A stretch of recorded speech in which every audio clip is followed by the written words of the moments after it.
श्री कृष्ण कहते हैं कि अज्ञानी व्यक्ति अक्सर अपनी अहंकारपूर्ण भ्रमित धारणाओं में जीते हैं, जहां उन्हें लगता है कि वे सब कुछ करते हैं और उनकी सफलता और असफलता उनके स्वयं के कारण होती है। ये भ्रम स्वाभाविक रूप से अज्ञान और बुद्धि की कमी का परिणाम है।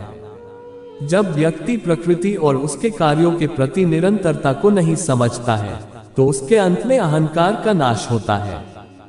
प्रकृति सृजनशीलता का मूल स्रोत है और हम सभी इसके एक अंश हैं। विश्व में हमारे आसपास जो भी घटित हो रहा है, वह प्रकृति द्वारा नियंत्रित होता है।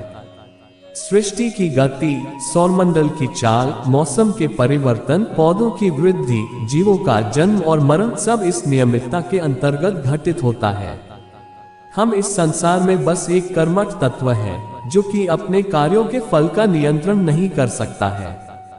ये समझना महत्वपूर्ण है कि हम आत्मविश्वास और सामर्थ्य के साथ कार्य करते हैं, लेकिन इसका अर्थ यह नहीं है कि हम एकमात्र कारण हैं। बहुत सारे अन्य तत्व भी हमारे कार्यों में सम्मिलित होते हैं, जैसे कि भाग्य, संयोग, सामर्थ्य, पर्यावरण और समय। हमारे अज्ञान और अहंकार के कारण हम अक्सर इन तत्वों को अनदेखा करते हैं और अपने आप को कर्ता मानते हैं।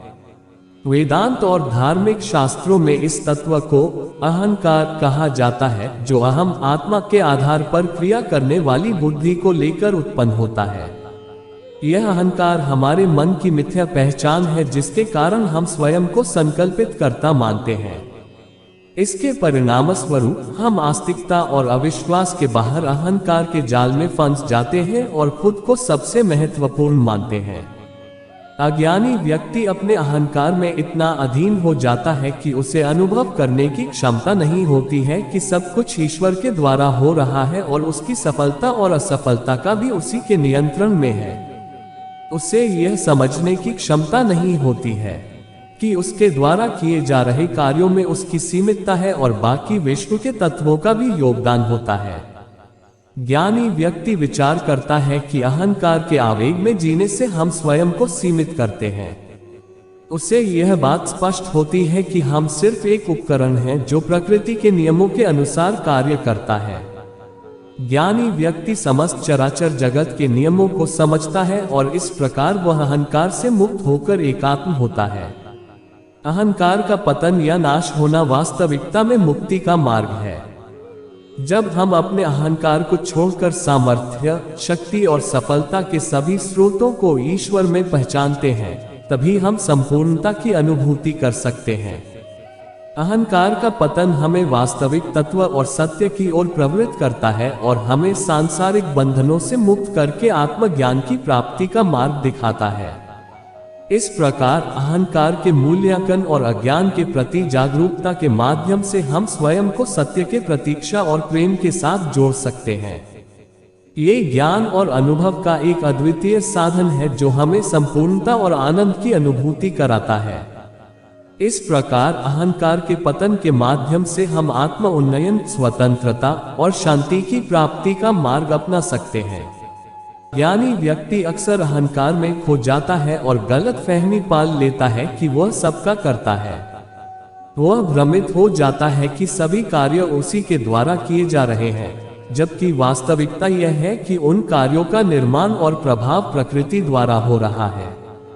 इस भ्रम में पड़कर व्यक्ति अहंकार में आकर खुद को श्रेष्ठ समझने लगता है।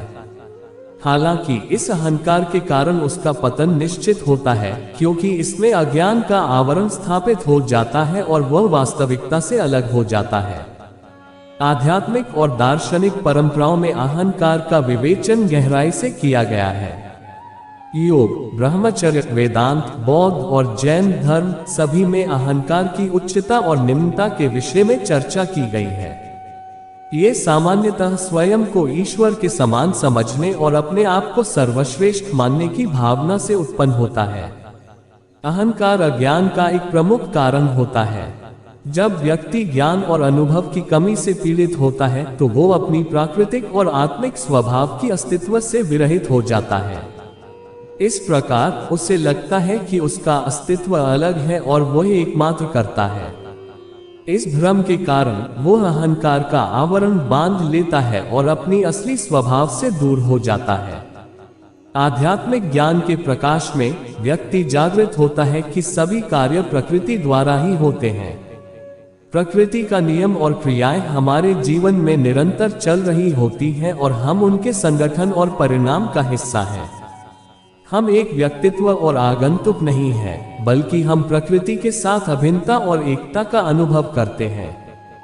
हम एक स्वरूप हैं जो प्रकृति की ऊर्जा और शक्ति के साथ जुड़ा हुआ है।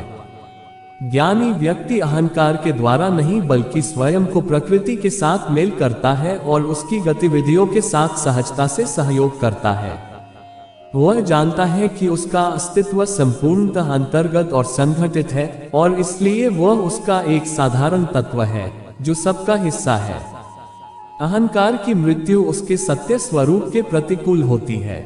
जब व्यक्ति ज्ञान के माध्यम से अपने असली स्वरूप को पहचानता है और प्रकृति के साथ अपना संबंध स्थापित करता है, तब उसका अहंकार टूट जाता है। वह स्वयं को अलग नहीं मानता, बल्कि प्रकृति के साथ एकता में जीने का आनंद लेता है। वह आत्मसमर्पण और विनम्रता के साथ अपने कार्यों को समर्पित करता है, जानता है कि वह सिर्फ एक निमित्त है और सब कुछ प्रकृति के अद्यावधिक नियमों द्वारा हो रहा है। अहंकार के त्याग से व्यक्ति मुक्ति प्राप्त करता है। वह अपनी सामर्थ्य को नहीं बल्कि अपने असली स्वभाव को पहचानता है। वह संपूर्णतः अविच्छिन्न और निर्मल अनुभव में लीन होता है, जिससे उसे स्वार्थहीनता, प्रेम, समर्पण और शांति की अनुभूति होती है। अहंकार के नष्ट हो जाने से वह सच्ची स्वतंत्रता का अनुभव करता है, क्योंकि वह अपने आप को नहीं बल्कि पूर्णतः प्रकृति के अधीन मानता है। इस प्रकार जब अज्ञानी व्यक्ति अहंकार में जीने का भ्रम छोड़कर आत्मज्ञान को प्राप्त करता है, तब वह सत्यता की ओर बढ़ता है और संयम, सामर्थ्य और उदारता के गुणों का विकास करता है। उसे अहंकार के जाल से मुक्त होने का अनुभव होता है और वह स्वयं को प्रकृति के साथ अभिन्न जानता है।